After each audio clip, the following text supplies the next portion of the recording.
بدن کا چراغ آنکھ ہے، بس اگر تیری آنکھ درست ہو تو تیرا سارا بدن روشن ہوگا. آمین. کتنا بدن؟ سارا بدن لائٹاں کٹے گا، روشنی آئے گی، یعنی راستی آپ سے ظاہر ہوگی، آپ کے اندر تاریکی نہیں جانے دے گی. آنکھوں کے ذریعہ سے آپ تاریکی کا مطلب ہے بدی گناہ آپ کے اندر ٹرانسفر ہوتا ہے. تھوڑا سا غور سے سوچیں، کیونکہ یہ بدن کے حصے ظاہری ہیں. میں لکھ رہا ہوں یہ بدن کے حصے ظاہری ہیں، یہ آپ کے اندر کے حصوں پر غالب آتے ہیں، اور ابلیس ہمیشہ ان تینوں حصوں کو استعمال کرے گا. اور گھروں میں لڑائیاں کیوں پیدا ہوئی ہیں؟ کبھی سوچے ہم نے ان کانوں کو برا استعمال ہونے دیا، اپنی آنکھوں کو، پھر اپنے زبان کو ہم نے برا استعمال کیا، جس سے فیملیوں میں نفاق پیدا ہو رہا ہے. میں ان چیزوں کو بہت زیادہ ہائی لائٹ کرتا ہوں کیونکہ میں کلیسیا میں رہتا ہوں، اور میں 2-3 دن پہلے بھی ایک فیملی میں تھا. اس گھر میں یہی پرابلم تھی کہ وہ اپنے زبان کو قابو میں نہیں کر رہے ہیں. لیکن خدا کا شکر ہے، جیسے میں نے انہیں بتایا تو اس گھر میں امن ہوا. انہوں نے اقرار کیا کہ واقعی ہمارے بولنے سے یہ سارے حالات بگڑے ہیں. کوئی تو برداشت نہیں کرتا. آپ کی پرسنالٹی ہے وہ کیسے نظر آتی جب آپ بولتے ہیں. آپ خاموش رہیں گے تو کسی نہیں پتا تسی کون ہو. جب آپ بولتے ہیں تو فریج سے پتہ لانا کنے پانی چاہیے، ایک کنا کو روحانی ہے، ایک کنی کی دعا کرنے والا ہے. ایک اٹھ کے اندر جا کے جگلیاں کرنی شروع کر دیں.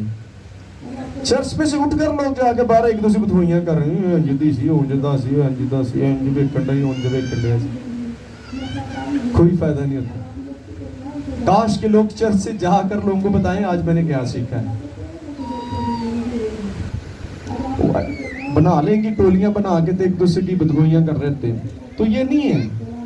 اس سے آپ کی باڈی جو ہے وہ انکلین ہو جاتی ہے، اور خدا ایسے لوگوں کو پسند نہیں کرتا جو ناپاک لوگ ہوتے ہیں.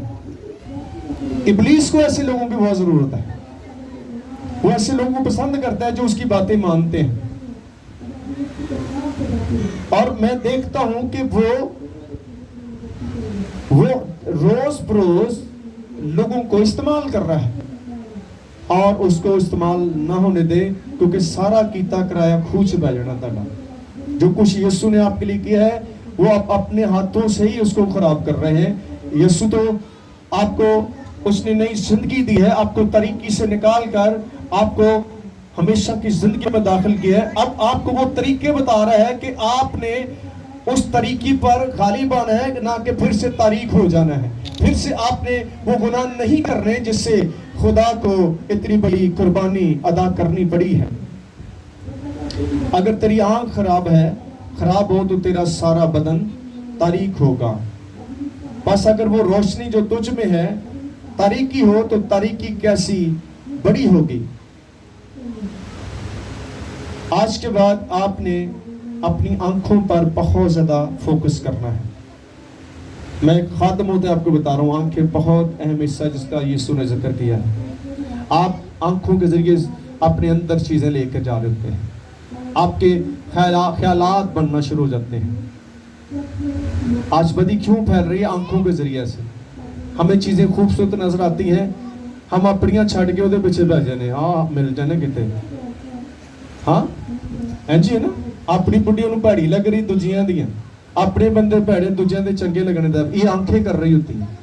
اس لیے ان آنکھوں کو خدا کے کنٹرول میں دیں تاکہ جو کچھ خدا نے دیا وہ آپ کے لیے اچھا ہو. آپ دوسروں کی چیزوں کو نہ دیکھیں. 10 احکام میں خدا نے کیا کہا ہے؟ اپنے پڑوسی کے مال کا کیا کر؟ لالچ نہ کر. اپنے پڑوسی کی بیوی کا لالچ نہ کر.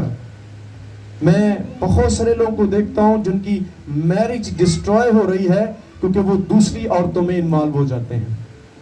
اور ایڈے بد قسمت نے پہلی شادی بھی پسند نہ کیتی ہوندی ہے تو دوڑا لا کے کیتی ہوندی ہے، پھر بھی بریکاں نہیں لا رہے کیونکہ اکھاں انہاں دے کنٹرول چ نہیں گئی. وہ اکھاں نہ چیزاں کر رہے ہوندے نے. وہ انہوں چھڑ کے عہدے پیچھے بہ جاندے نے، اور یہ سب سے بڑی بدی کا ذریعہ بنتی ہے۔ اس لیے میرے عزیزو، یہ یسوع نے کہا ہے اپنی آنکھوں پر غور کریں۔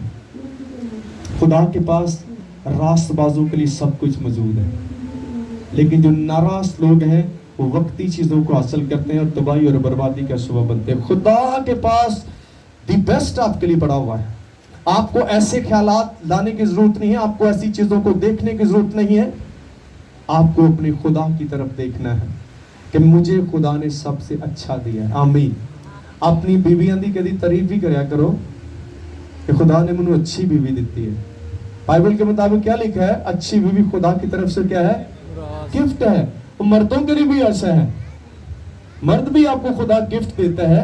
اب مسئلہ کہاں ہے کہ آپ اپنے ان رشتوں کو قائم نہیں رکھنا چاہتے، کیونکہ آپ کو اپنی آنکھیں آوارہ نہ ہونے دیں۔ جب یہ آوارہ ہو جاتی ہیں تو پھر یہ خلاربہ ہوندی ہے، یہ آپ کے جسم کو خراب کریں گے۔ تو کیسے ان کو کنٹرول کرنا ہے، اس کو بھی ہم بائبل میں سے دیکھیں گے۔ ایسا کچھ بھی نہیں ہے جو کنٹرول نہ ہو۔ یہ آؤٹ آف کنٹرول چیزیں کب ہوتی ہیں؟ جب ہم متفق ہو جاتے ہیں۔ ابلیس آپ کا تب تک کچھ نہیں کر سکتا جب تک آپ اس کے ساتھ متفق نہیں ہوتے۔ وہ آپ کو صرف پلان بتاتا ہے، آپ کو مشورے دے سکتا ہے، عمل تو آپ نہیں کرنا ہے۔ وہ مشورے دیتا ہے نا، انج کر لے، ہمارا مشورہ ہی دیتا ہے نا کہ خدا جو کہہ رہا ہے وہ صحیح نہیں، جو میں کہہ رہا ہوں ٹھیک ہے۔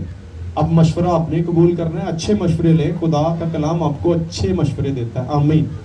اس کے مشوروں کو لیں۔ یہ ایک مشورہ دیا گیا ہے، یہ ایک آپ کو نصیحت دی گئی ہے کہ آنکھیں کتنی اہم ہیں، آپ کی یہ ہیڈ لائٹ کا کام کرتی ہیں، اور ان سے فائدہ لیں نہ کہ نقصان اٹھائیں۔ آمین۔ پاک رہیں کیونکہ خدا پاک ہے۔ ناپاکی میں کچھ آپ کو فائدہ نہیں ہوگا۔ یہ وقتی آپ کے لیے لذت کا سبب بنتی ہے، لیکن اس کی تباہی بڑی ہوتی ہے۔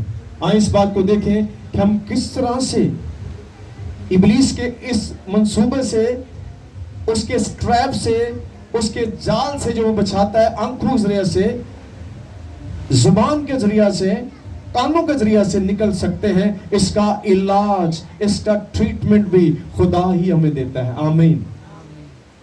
یہ اب آخری بات ہو رہی ہے نا کہ پھر ہم کیسے بچ سکتے ہیں، تو اس کا علاج ہم دیکھیں کلام میں سے۔